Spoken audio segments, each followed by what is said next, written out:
Wow. Game of the week this week. Sunday Night Football. Cowboys at the Eagles. Man, it's going to be good. The dominant, awesome Dallas defense versus the unstoppable Eagles offense.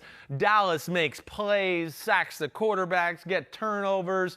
I mean, right now, what I'm excited to see is, like, are we watching, like, the 2015 Broncos defense or the 2017 Jaguars defense where, like, every week the Cowboys are going to make a play or two that can almost win the game for them despite what the offense does? That's what I'm excited to see if they can pull off that type of magic against Philadelphia this week. Now, Dallas is really well coached. And this is where I want to go inside the numbers, powered by AWS. I'm a big fan of Dan Quinn and what he's doing on the defensive side of the ball. He has reinvented himself since he left Atlanta and became the D coordinator with the Dallas Cowboys. Man, they're creative, and he's got these guys playing hard. Since 2021, stunt percentage, okay? And what I mean by stunt percentage is Dallas slants one way, they twist guys, they do lots of games with their defensive linemen. The Cowboys lead the NFL with a 41% stunt rate. Second is the Rams at 29%. So you could see how much activity they have up front. They create a lot of chaos in the run game and the pass game. One, because of their talent. Two, because Dan Quinn and how he calls these schemes. Micah Parsons has generated 55 pressures off stunts. That leads the NFL. So what you're seeing here is great players given the advantage of a great scheme, and now we really get to see what they're made of, and they're making plays and almost, in a lot of ways, in some games, carrying the Cowboys football team. So one, here, this is where it's great. Right here, playing the Bengals. We know the Bengals have pass protection issues, but everybody has pass protection issues against the Dallas Cowboys. We got 6 guys at the line of scrimmage. You don't know who's coming.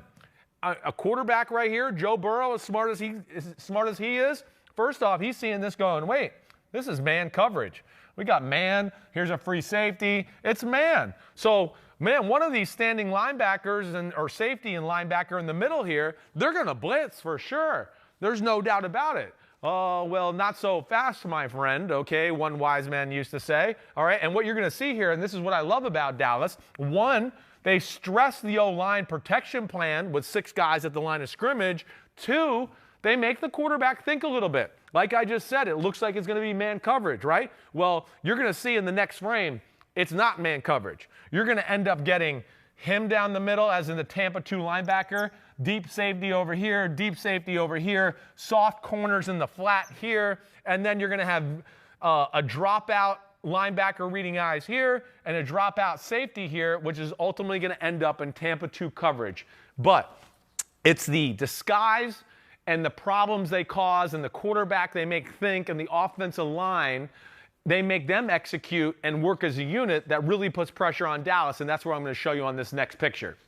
As you can see, look how we thought it was man-to-man. We thought it was a blitz. No, it's a 4-man rush, right? And they ran a little twist on the inside, all right? So Micah Parsons, he came out. You got Dorrance Armstrong here. So not only are they talented, I mean, Dorrance Armstrong and DeMarcus Lawrence playing defensive tackles in passing situations with Micah Parsons and Dante Fowler playing defense end. Man, that's an unbelievable front 4 right there to rush the passer, let alone Dan Quinn's giving them schematical advantages to get home and get after Joe Burrow. And also why Joe Burrow's worried about the protection. Now he's looked downfield and he's gone, oh, wait, it's not man-to-man. It's totally changed, like I said. And we got cover 2. And we got Tampa 2 here. And so that's making him think, and it's going to make the receivers think, and it's a trickle-down effect that helps the quarterback, helps the quarterback delay for a second and let these crazy dudes up front get to Joe Burrow. And I'm going to show you this finished product here with this last picture. As you can see, right, we had Micah was out here. He came in. Armstrong's here, right? Fowler was out here. He's in here. DeMarcus Lawrence is out here, and look at what we're getting here. I mean, Joe Burrow just got the ball. He's literally just looking down the field, and Micah Parsons already pushing the center right into his lap. I mean, it's like, well, play's over. Can Joe get out of here, be slippery, and make magic happen is the only thing that can happen. And I'll just get to the end of the story. He doesn't get out of this one. And it's hard to get out of this one against these guys. They're fast. They can pursue the quarterback no matter who you are. Dorrance Armstrong ultimately ends up getting the sack because Joe Burrow has to run back this way. And that's the problems Dallas poses for every offense they face. Philadelphia, They got a great offensive line. It's not going to be an easy task. That's where I say Philadelphia, they got to run the football a little bit in this one. Be a little more patient with the run game, because if they get in the pass game too much over and over, well, I can guarantee you these crazy dudes up here are going to make a play and maybe shift the tides of the football game. Tune in Sunday Night Football. Cowboys at Eagles. I'll be there. You better be. Thanks for watching, homies. Hit subscribe to see all my unbuttoned videos. You get to see me, Ahmed Fareed, all the big player breakdowns, game breakdowns, player interviews, and my film analysis. So please subscribe. Chris Simms Unbuttoned. Peace out.